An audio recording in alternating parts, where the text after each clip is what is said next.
Hello, I'm Mike Delaney. In the past, I've been with you with What People with Disabilities Teach Us, sponsored by NeuroSparks. Coming to you today as Northern Kentucky Social Emotional Learning. That's how we've morphed into a new organization, but still connected with a lot of the work that we did in the past. Talking today about managing trauma during the COVID-19 pandemic, especially with young people, kids and teens, and their caregivers. So I have as a special guest today, someone who's not at all a stranger to this show or working with me, and that's Larry McNabb. Larry, welcome back. Larry comes to us from the Department of Vocational Rehabilitation here in Kentucky, but there's more to your title than that, and I'm going to let you fill in the blanks, Larry. Well, first of all, thank you for having me on this show. I really appreciate it. Anytime that I'm able to share this information, to me it's a privilege and an honor. And a little bit about myself. I am a vocational rehabilitation counselor with the Kentucky Office of Vocational Rehabilitation, Blind Services, and my office is right here in Covington. I am also a master trainer for the QPR Institute out of Spokane, Washington. And that's part of why we ask you on too. So. And that is, QPR is Question, Persuade, Refer. And for over 10 years, I've been a trainer in that type of technique. And in December of 2020, during the pandemic, I became a master trainer. So in Kentucky, there was only 4 or 5 of us that are master trainers that can train other people to become trainers in this technique. And it has been proven to be a life-saving technique. So I'm really passionate about this topic, and just from my own struggles as well with mental health. So can I just insert right there a powerful connection between QPR and social emotional learning? Yes. Especially Northern Kentucky Social Emotional Learning. We tout ourselves as a peer-based organization. We don't do counseling or therapy. We greatly admire those professions, yes, and we advocate people should connect with them. But QPR also, if I understand correctly, you don't practice counseling or professional therapy. You too are proud of being, everyday people. Yes. Can become involved in suicide prevention. And that is correct. Anytime we do the training, those that attend and complete the training are called gatekeepers. And the gatekeepers are the eyes and ears, the hands and feet for the community. People that are listening, people that are looking for struggle within the community, listening for way things are being said and done, to indicate that there possibly could be a risk. There could be some warning signs that says this person may be thinking about suicide. And we live in a time where we know that most of those that do have suicidal ideations or suicidal thoughts do have some form of a mental health disorder. And so that is as much as 75% has some form of depression. Many of them wasn't diagnosed when they took their life. And then you have those that are over 90% that has some type of a tie into a mental health disorder of some sort. Let me stop you there if you don't mind, Larry, and I'm glad you made that point.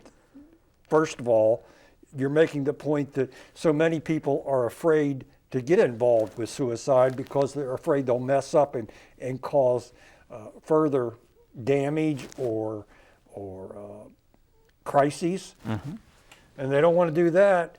You're making the point that people can make a positive difference. Yes. Everyday people. Absolutely. The people that are going to make the difference in our communities, in our schools, in our churches, are going to be the people that are right there with you, the people that are going through every day with you. And they need to be trained to know what to listen for, what signs to look for, things that would indicate this person may be struggling even more than I would suspect, by just looking at them. And I think that's where gatekeepers are so important for our community, to be able to help the mental health profession, because the mental health profession cannot really do their jobs effectively until they get those individuals in their office, in the hospital, into the facilities that need to help them through that struggle, until someone brings them there. We have become so conditioned to help, there's a crisis, go get an expert. And we don't, QPR is not a form of counseling. QPR is the one that says, I care, and that is the core question that we all need to be asking. Do I care? And if people see that you truly do care, they will open up and share things.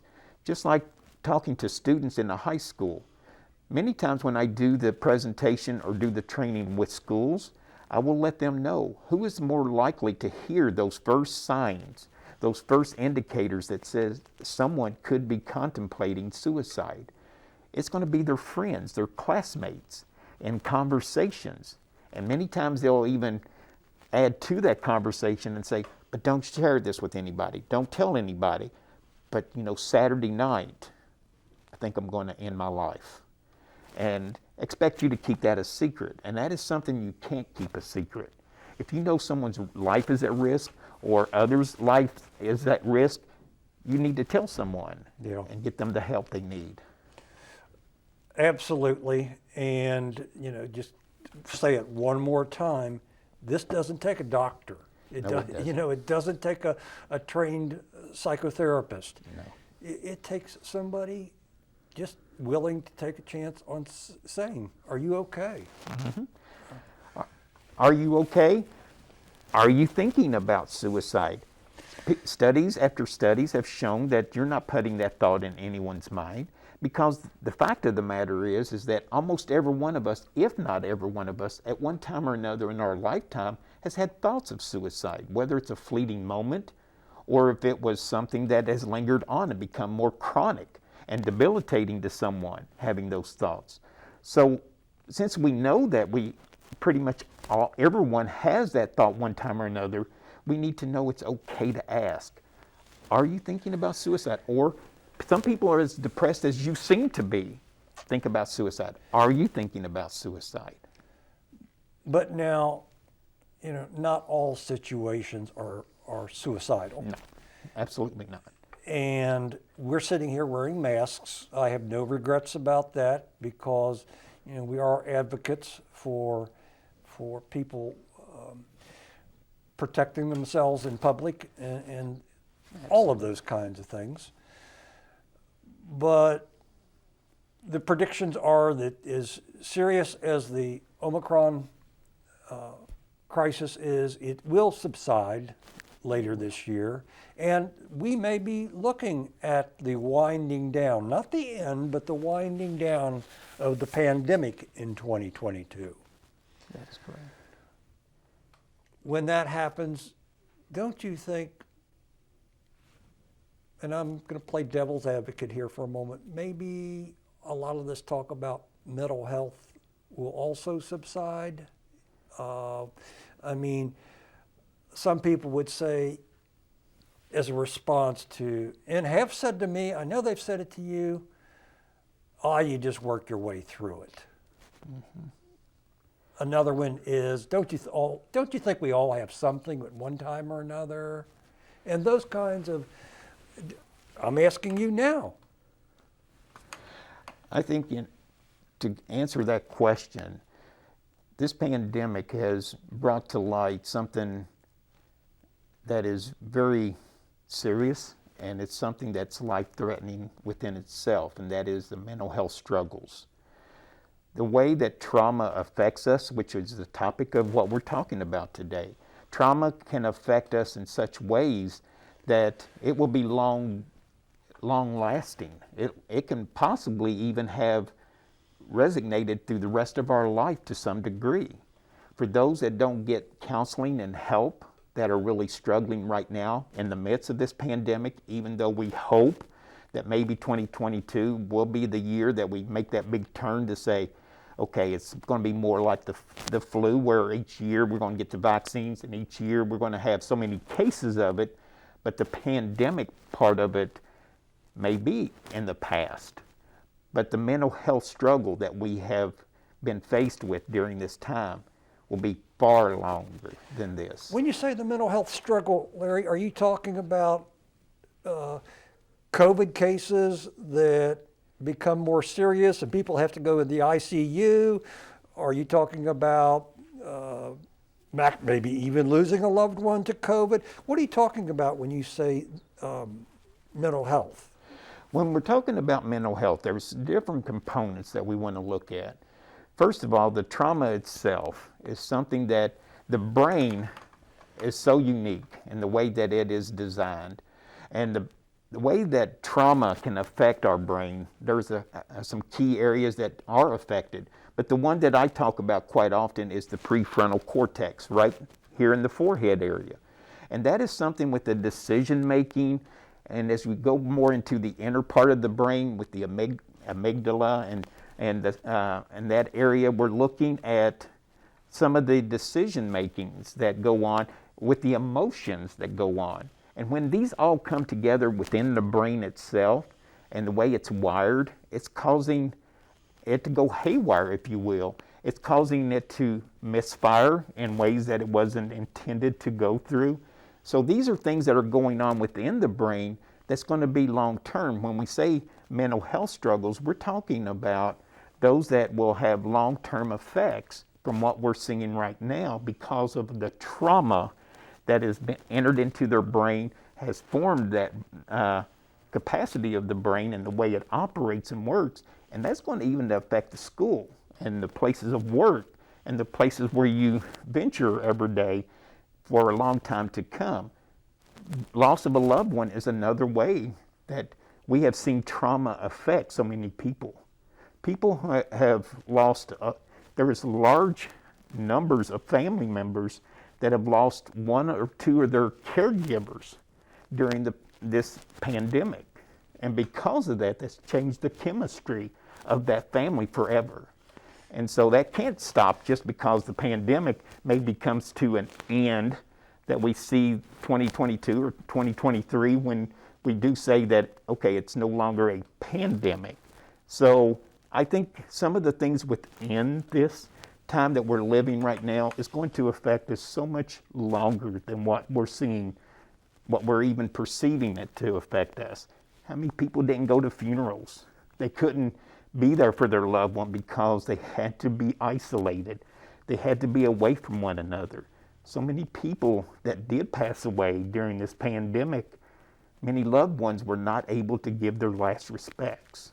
Yeah, and it's not just thinking of it from the other side of the fence. People who are listening to the most unfortunate aspects of COVID, that is, people become severely ill and die, and think, oh, well, that poor family, now they have a funeral to go to. It's more than that. Yes. In so many ways, it may be someone now growing up without a father. That's right. Or a spouse, and raising children where they not long ago were fully anticipating an additional income, an additional parent in the home, a partner. If you will, suddenly you're partnerless. That's right. And so many other aspects. One of the people that I originally prepared this program for, we were going to do it based on alumni over a half a century of time at an elementary school here in Covington, 6th District School. I'm a graduate from there. One of the earliest people that we interviewed was someone who attended that elementary school in the early 1950s, and his father came home from World War II,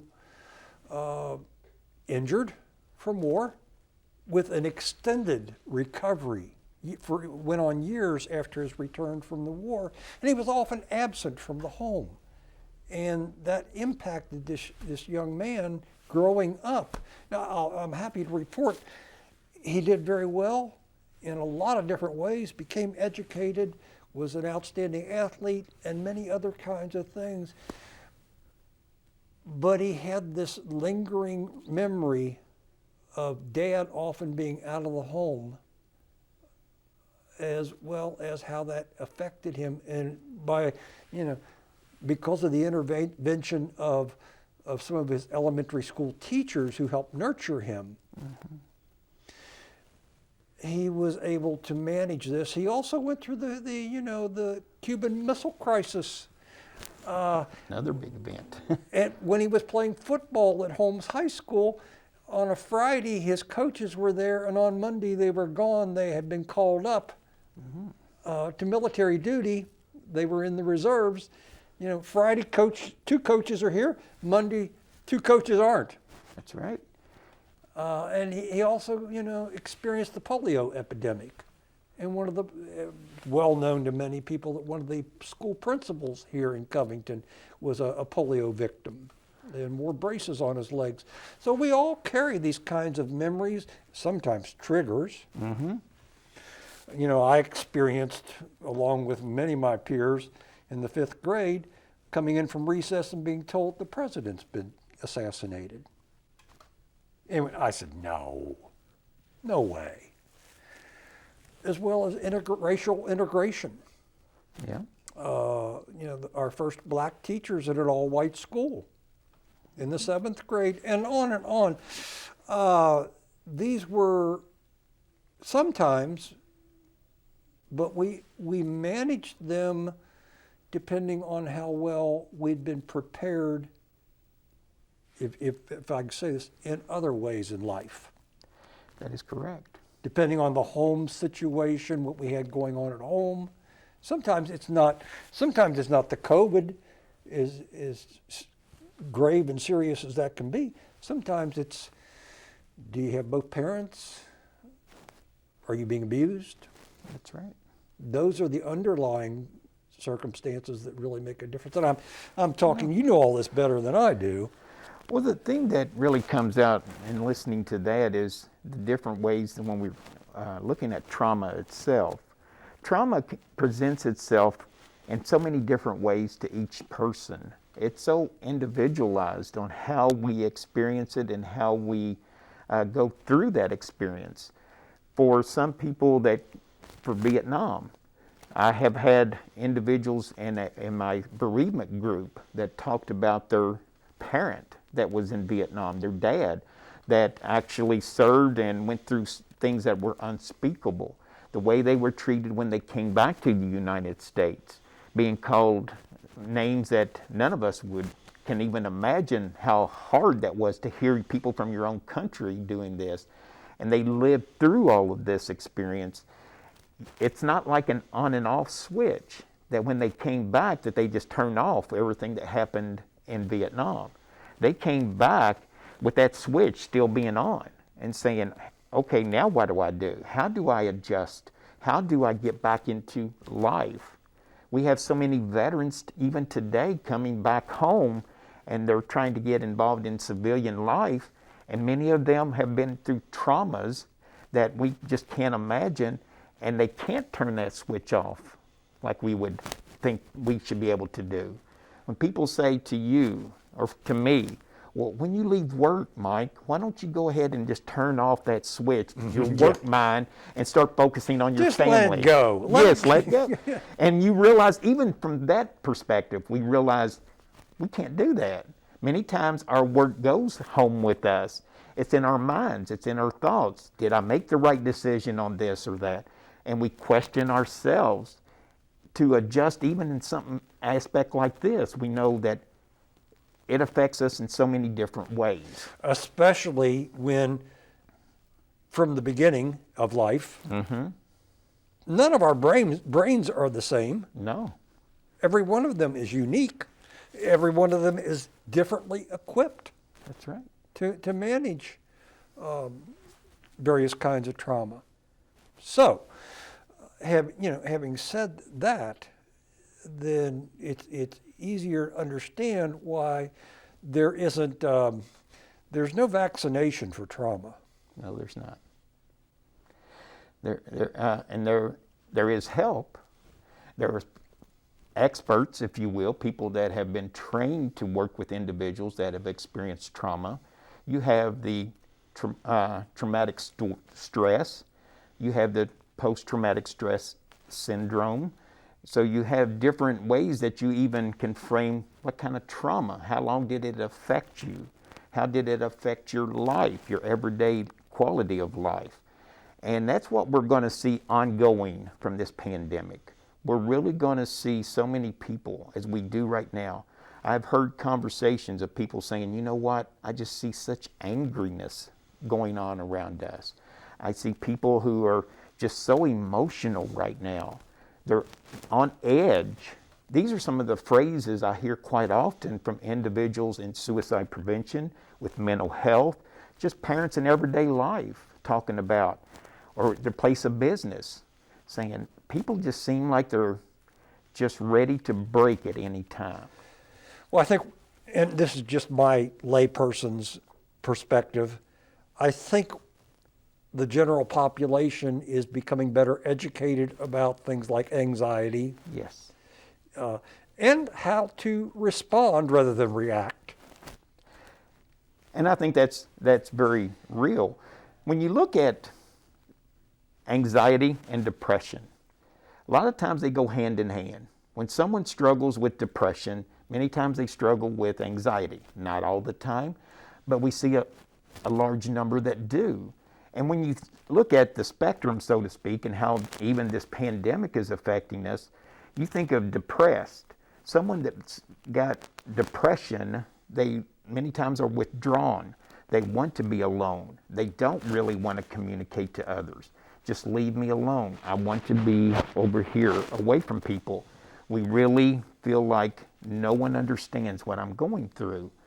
Anxiety has almost an opposite effect in the sense that it causes us to fidget a lot. It causes us to not be able to sit still. We want to flee a lot of the time. And that's when you have the panic attacks, someone that gets into this mode that you just all of a sudden sit here and you feel like you have to take off running, or you feel like you're dying. And you're saying, where is this coming from? The brain is going through a reaction that it's saying, I've got too much right now that I'm dealing with. And you're trying to react on what the brain is going through. Depression and anxiety, even though it's two sides of a spectrum, in some sense, it goes hand in hand a lot of time. And that's how we have to look at trauma, how it's affecting our kids in the school, and those that are in our own homes, that it can affect you in so many different ways. Well, let me set the table a little bit more, QPR men, by backing up before we go, take a step back before we take two forward.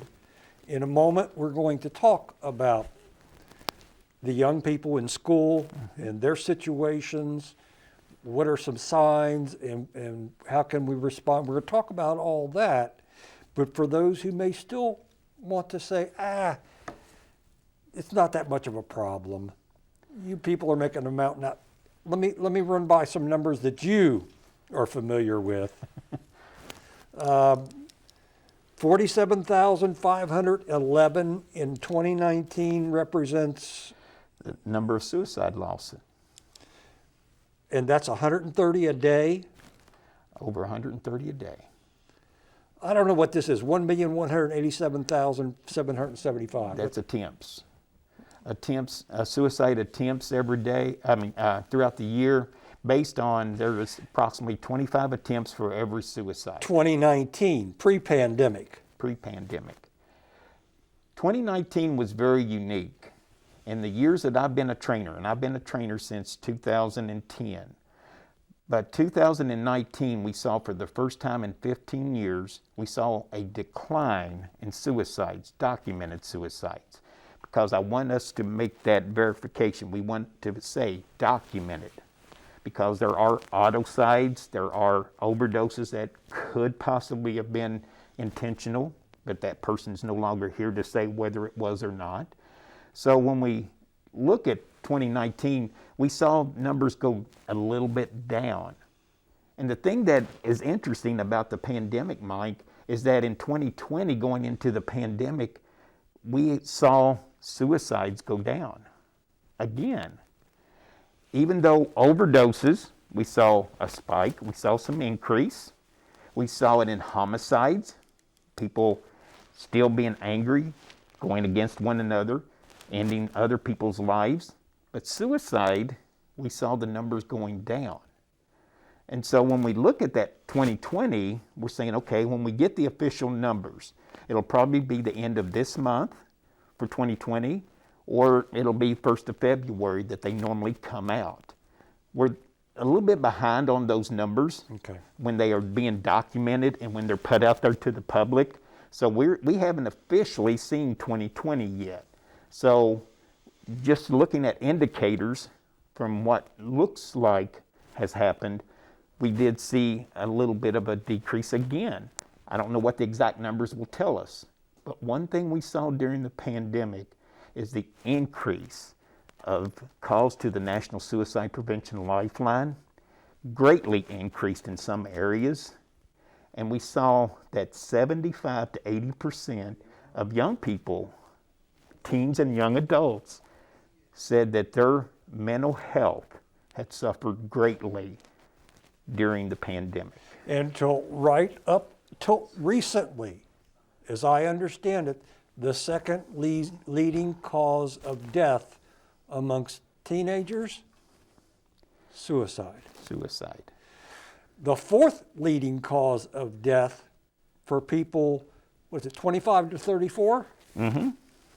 Fourth leading cause of death for that age group, young adults, suicide. And we've heard a precursor to suicide, precursors, plural, alcohol and drugs are up. Yes, we saw an increase of that during the pandemic. One of the key things is the isolation. Just like we are taught in recovery that we're better together, helping one another and not being alone, so many people were alone.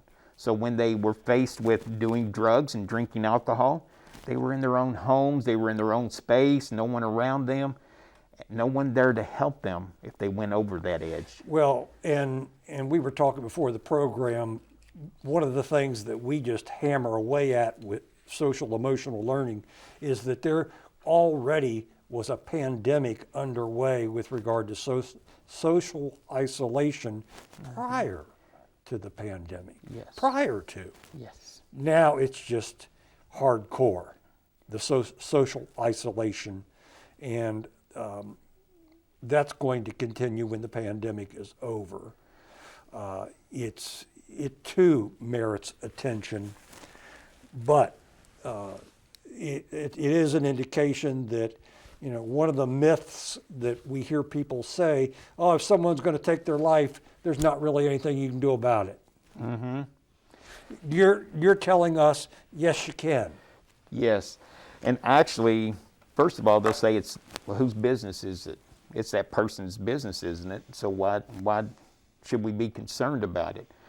Because for every suicide, there is approximately 125 to 145 survivors of that one suicide that is left struggling with that loss. Mm-hmm. And because of that, around 25 of those number has to get intense counseling because of the struggle they're going through because of that loss.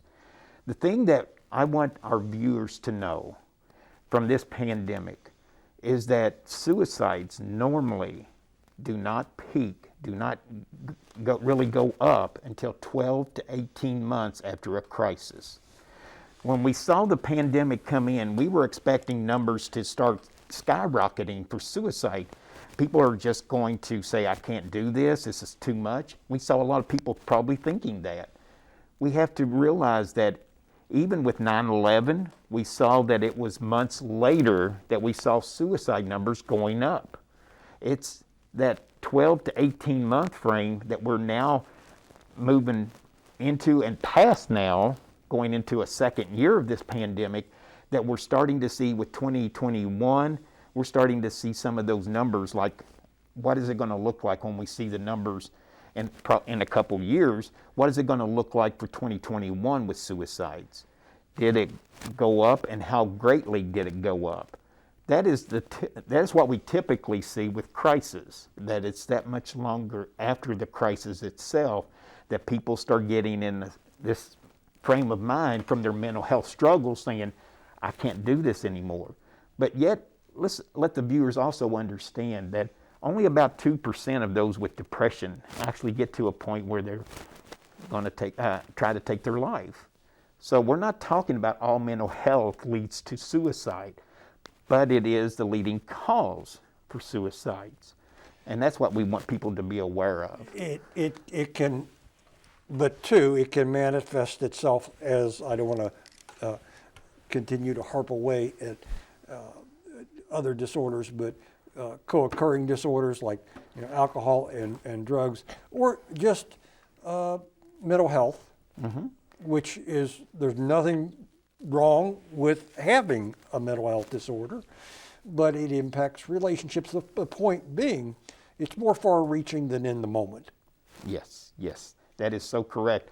And when you bring up alcohol and drugs, if you have alcohol and or drugs, and you have a lethal means, which could possibly be a handgun or something that you know that you're going to use as a method, with anger and depression, if all this comes together in a triangle, we call it the deadly triad, a triad of things coming together that says this person is high risk. Because once you're under the influence of something, whether it's alcohol and or drugs, prescription or illicit drugs, a lot of people are really become addicted to prescription drugs or overuse their prescription drugs. So when you see that influencing your mind process, but you're already struggling with the depression, the bipolar, the schizophrenia, whatever those mental health disorders are, and you have a means, there comes a point where you may just feel, and this pandemic I think has really brought out some of that, is that feeling of hopelessness.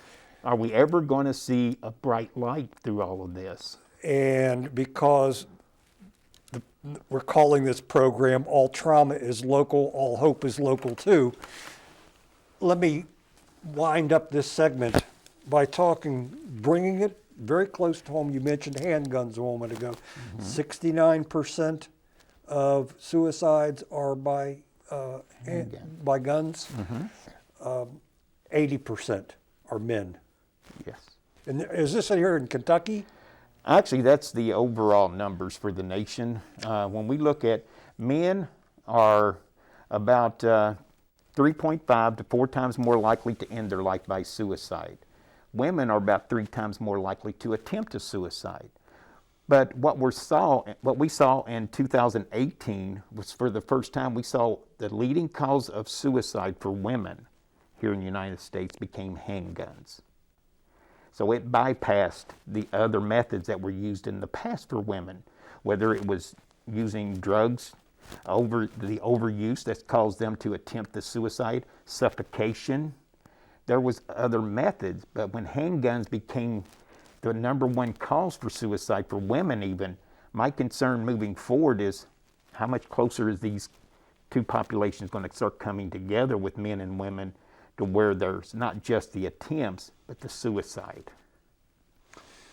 And just to wrap this up, people talk about what causes suicide. Why do people do this? Often, we never have an answer to that question. But it's external stressors like the death or loss of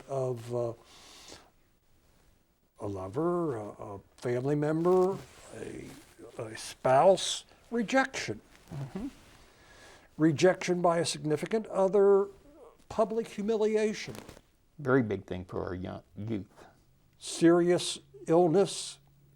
I don't want to live with stage 4 cancer, war.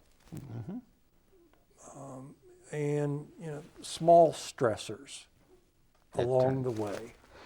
Small stressors keep accumulating. A lot of times we don't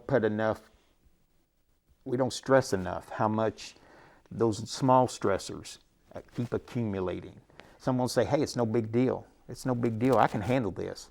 Small stressor. Oh, this happened too, in addition, oh, another small stressor. But if you keep accumulating that, you keep saying small stressor after small stressor, we start seeing that ball and get bigger and bigger. That snowball, if you will, starts getting so large that it can roll over us and flatten us. And that is the external factors is a big thing. There is the cognitive. Some people go through cognitive struggles with their brain, with the way they think, the perception they have. Or they're just not equipped for the marketplace. Exactly. And the thing that we have to remember too is always put yourself in someone else's shoes for a moment when you're talking to them, because you need to look at things from their perspective for a moment. What I perceive to be overwhelming to me, you may look at it, Mike, and say, I don't see a problem with this. I deal with this all the time and it's no big deal. And then the reverse of that, something that you feel is overwhelming, you talk to me about it, I may say, if I'm looking at it with my own lenses, saying, oh, I'm not overwhelmed with that. I don't perceive that to be overwhelming to me, but it's the perception. If you perceive something to the point that you feel like, I cannot do this anymore, that's when it becomes lethal in the way that it affects you. Yeah. Let's pause there and bring hope to our young people who are in this time. Yes. Not just of wearing masks or remote learning, but everything we've just talked about as well. Yes. There is hope.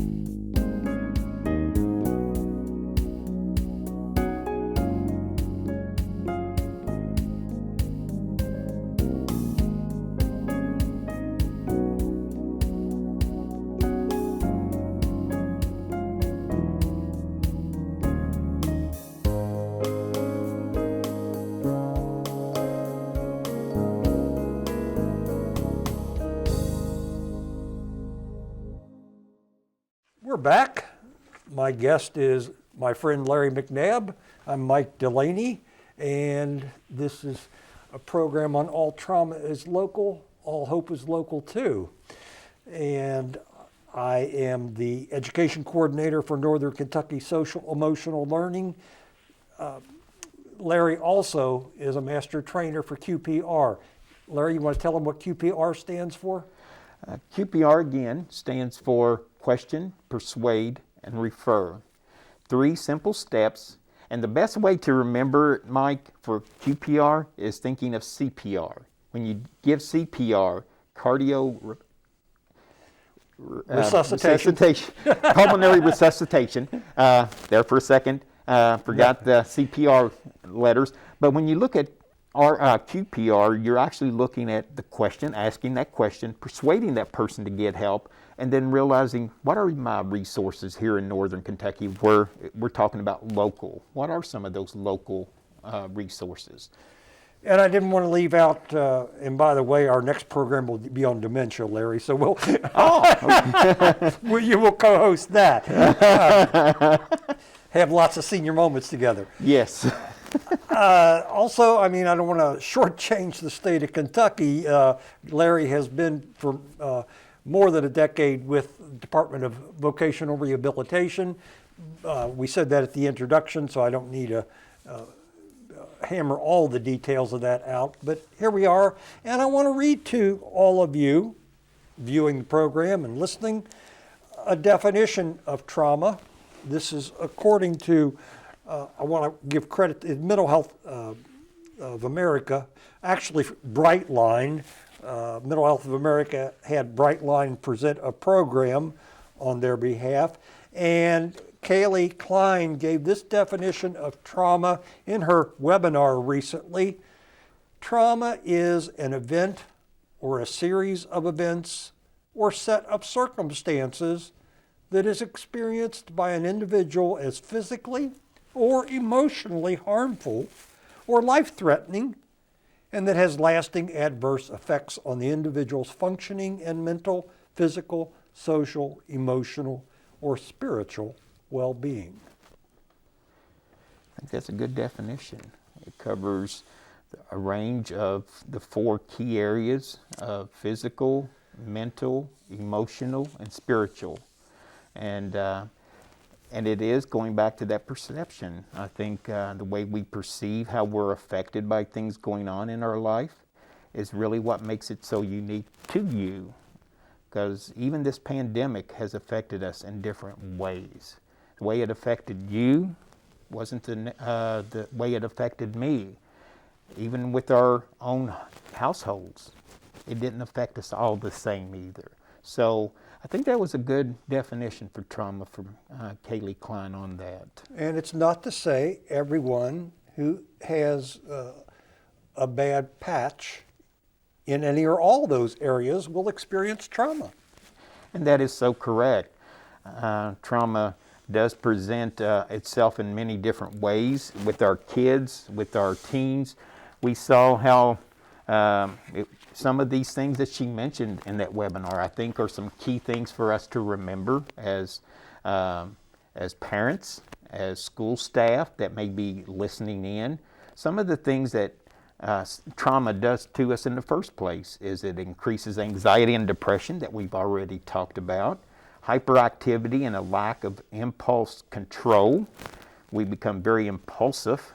Lack of ability to self-regulate, keep yourself in check, difficulty focusing. I'm scattered on my thinking. I can't focus. Even to drive sometimes you could be more distracted now.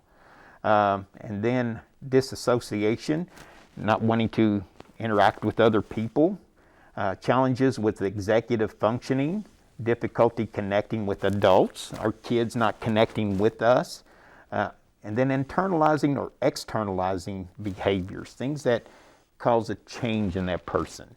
One of the key things I like to always stress in the suicide prevention trainings is anytime you see a change in someone, don't hesitate to ask why the change. Because that change came on for a reason. Even if you perceive that change to be a good change, there was a reason why they changed, and you need to ask that person, not assume, but ask, why the change? I'm going to speak on behalf of a group that haven't been represented yet. Earlier in the program, I was devil's advocate. Now I'm going to speak on behalf of slow processors. Someone is being quiet or acting differently. Maybe it's what we used to call acting out. I'm observing and I don't know what to make of this. I'm stunned.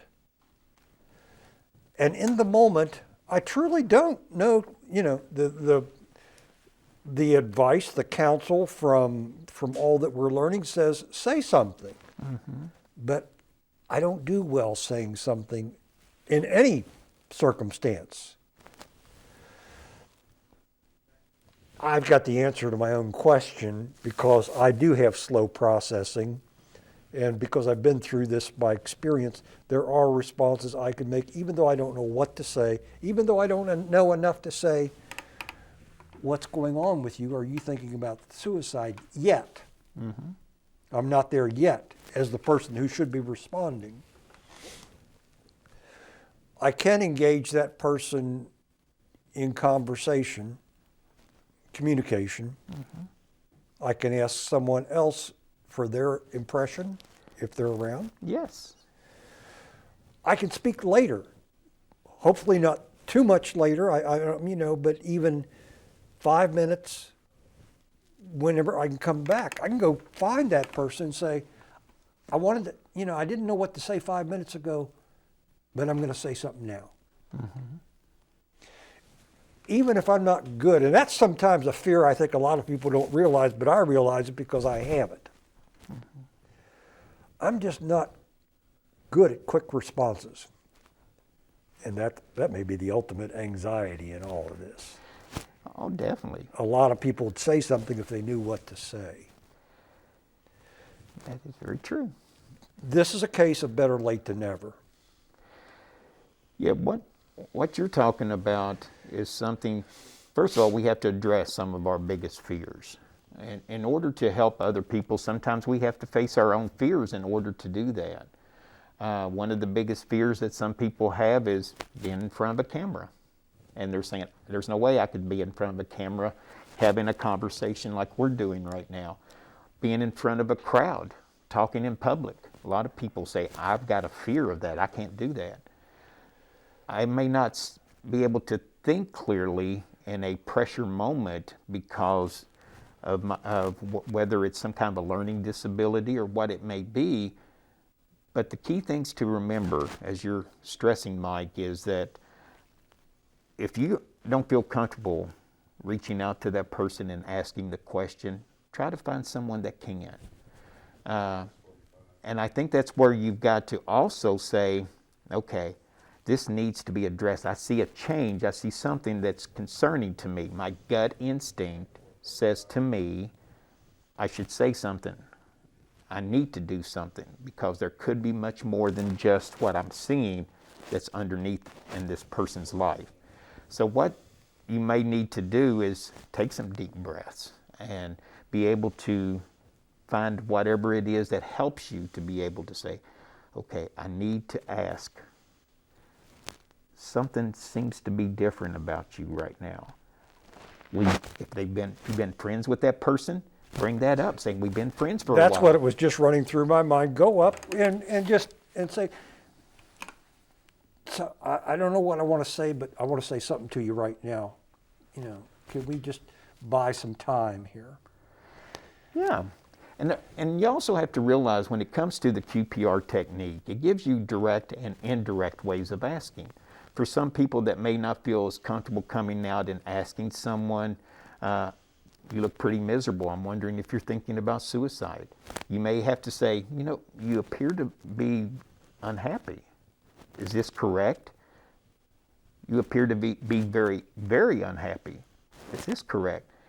And then sometimes you might have to work up to it and then say, okay, are you so unhappy right now that you're thinking about ending your life?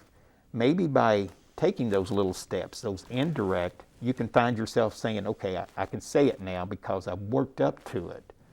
The key thing when you find someone that your gut instinct says to you may be suicidal or may be struggling, maybe not necessarily suicidal, but just really struggling in their life, and you need to know where they are in their way of thinking and what's going on with them, you might have to allow yourself to make those steps to saying it. And what I'm sharing on behalf of listeners, viewers who are thinking, you know, this is overwhelming, is you don't have 6 seconds where you got to find a telephone booth. Do I need to explain what a telephone booth is? I don't know. To put on your cape and, you know, your tights and everything and leap into action. It's not that. No. And don't put that kind of pressure on you. It's hard enough to actually know that you're asking questions that is leading up for you to say out loud, are you thinking about suicide? Are you thinking about ending your life? For many of us, that is something very strange for us to say because we're not used to saying those kind of words. Just like when we have a loved one that's passed away. Many times we'll say they passed away, they're no longer here, instead of saying they died or they're dying or they're dead. Those are hard words for us to say, even those words, when someone is no longer here. So to say the word suicide prevention has been so recent in its training and its techniques that we need to realize it doesn't come natural for many of us. And one of the things we haven't gotten away from as a culture is being a culture of denial. I mean, yes, exactly. We're well rehearsed in that. So we need to be a culture of engagement. And right now, even more so, because COVID, many things that COVID brought up to us as a society, and it was brought out in that webinar that you made reference to, I think some of the things that we need to realize that COVID led to food insecurity for many people. They realized, I don't even have 3 meals a day. I'm lucky if I get 1 meal a day. And we saw that here in northern Kentucky with so many families. And the school had to step up and really supply meals for the family. And then there's that loss and grief that we talked about earlier, worry, stress, and the fear. What is going to happen to me? this is a pandemic. What does that mean for me? Is this something I should live in fear, even though we're told don't be in fear, don't panic? But many times we do go that route. Significant increase in depression and anxiety, diagnosis in kids and teens, social isolation, again, that we talk about, and that lack of community, abrupt routine changes. We had to change our routines. You weren't going to school. You weren't getting on the bus in the morning to go to school. You were changing, going to church, going to wherever. You had to stop and say, oh, they're not Nobody sat in front of their computer and went to school. Exactly. Ever. No. This is the first time we have people seen in it. online classes in college, but not in third grade.